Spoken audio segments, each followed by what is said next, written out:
Good morning everybody, and you join me on another commute into work. Nothing massively special, just want to talk about a few things. And I think the first thing I'll talk about is meeting the rhythmic biker. I think it was got to be a couple of weeks now. Rhythmic was on holiday in Cornwall after doing the saddlebags ride. He went down to Cornwall on his ZZR 1400, and on his way back he popped into my office to say hello, and we had a lovely chat, had a lunch, and we talked about vlogging, we talked about his bike, and we talked about life. It was really nice, and Rhythmic is a top guy, so he comes across as he comes across on his YouTube videos, so it's worth checking him out. Go and give him a look-see and check out the Rhythmic biker. He's got a couple of channels. He's got something called Wolf Tales as well, which is really, really interesting. It's basically people bringing their bikes and talk about their biking history and things like that. Really worth checking that out. Very professional. So yeah, the Rhythmic made the effort to pop in and say hello on the way back. And as you can see, I also have the bike fixed. I've put the I put a non-OEM or aftermarket regulator in. So the original regulator that I had, or rectifier, whatever you want to call it, that I had in the bike, failed last year in the summertime. Actually, no, it might have not been that long ago, about October time-ish. Basically, the symptoms are the bike will start to misfire really, really badly. Clocks go haywire, and then of course the telltale sign is the battery just doesn't charge. And the way you test it is you put on your multimeter onto the battery terminals, turn the bike on, and if the voltage drops after the bike started, then your rectifier isn't doing its job.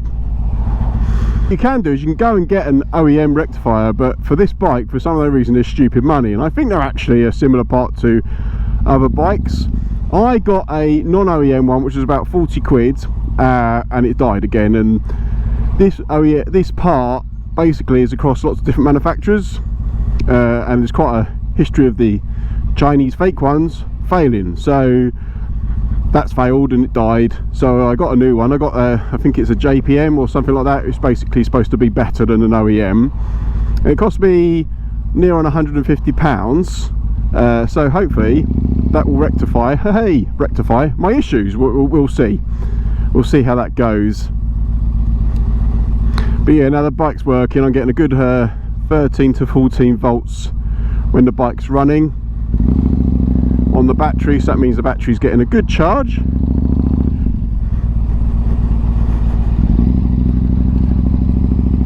Very good charge, and it feels loads better as well. There's so much traffic around Taunton at the moment. There's literally roadworks everywhere you go. What a joke. Just sort it out, people. That's why we like being on the motorbike and not in the car. The thing is,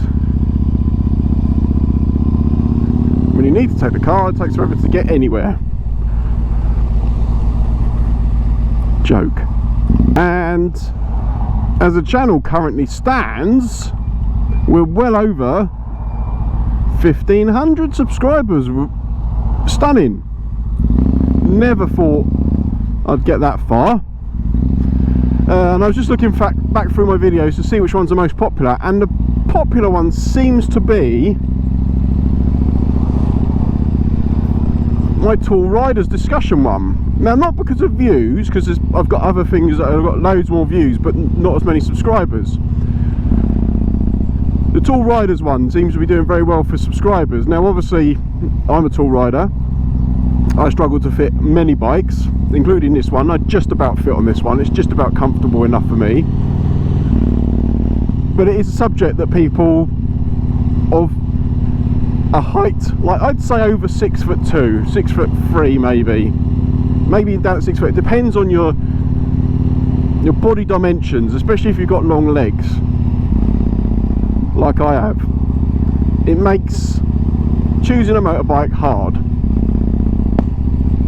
So we're all in the same boat, which I guess is why that one does pretty well. And all it is a vlog one on the bike chatting about being a lanky git. So if you're a new subscriber from that, hello and welcome along. If you're a new subscriber from other videos, hello, welcome along. I hope you enjoy the channel.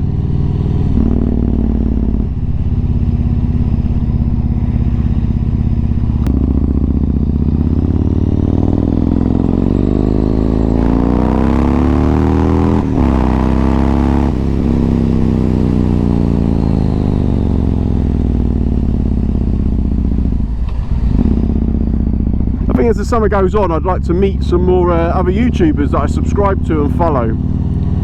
The saddlebags ride that he did a couple of weeks back, I really wanted to do, but I just couldn't get down there, and I was a bit worried it was going to pee down with rain. And I'll be honest with you, I didn't want to take the CRF, I wanted to take this, and I didn't want to get it all covered in mud because I'm a big old ponce for that. So yeah, bit precious about my MTO one, to say the least. I didn't fancy riding the CRF all the way down there. It's an excuse, I know, but hey, I'm allowed to have excuses. I'm sure there'll be other opportunities to meet people. If you watch Uncle Red, who spends quite a lot of time with Rhythmic Biker, bit concerned about them, but hey, he's talking about doing something, so hopefully, fingers crossed, we can do something about that. I would like to meet, there's so many vloggers in flipping Milton Keynes. It's like the central motorcycle vlogger centre area thing. Why? Don't know. I guess they're like roundabouts and straight bits, because that's all Milton Keynes is. I would like to get up there and meet them guys, but that's the logistics in itself. I would normally filter down here, but this morning I can't be bothered. I really felt the heavy clutch on the bike last night because of all this traffic that we're having. This has got a Barnet clutch on it, this bike, and it is a little bit heavy, especially when you're stuck in traffic and you're constantly I did feel it last night. I haven't felt that in a long time. I haven't really felt that's been an issue. But yeah, I was struggling with that a little bit yesterday, but then the traffic was exceptionally bad. I'll put my visor back down because I can't see a thing with it up.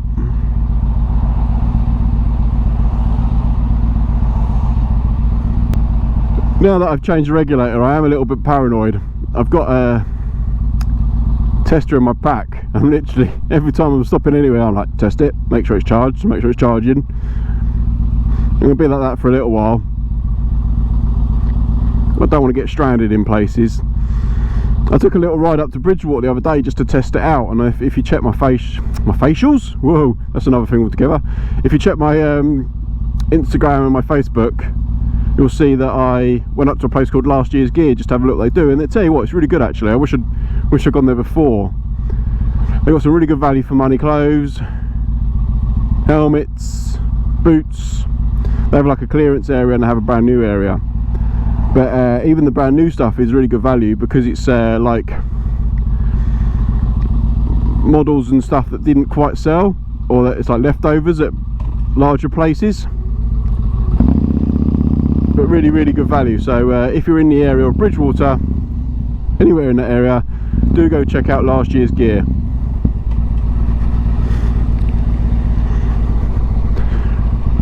Unfortunately, I'm not in the position to take advantage of it at the moment.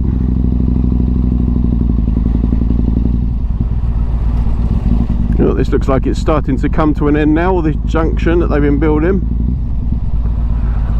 And what a palaver this has been.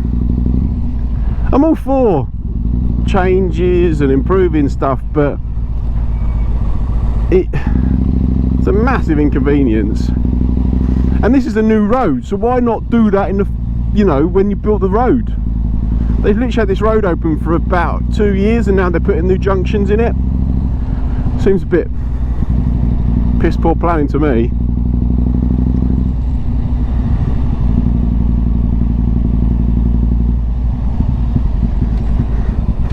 But it is a glorious couple of days we've had. A beautiful day yesterday, and it looks like it's going to be a lovely day today. My wife has taken huge advantage of that and put all the washing up this morning. Because let's face it, it's been a bit rainy this last month. A little bit depressing. Flash floods everywhere. But we are starting to see a little bit of sunshine and a little bit of warmth.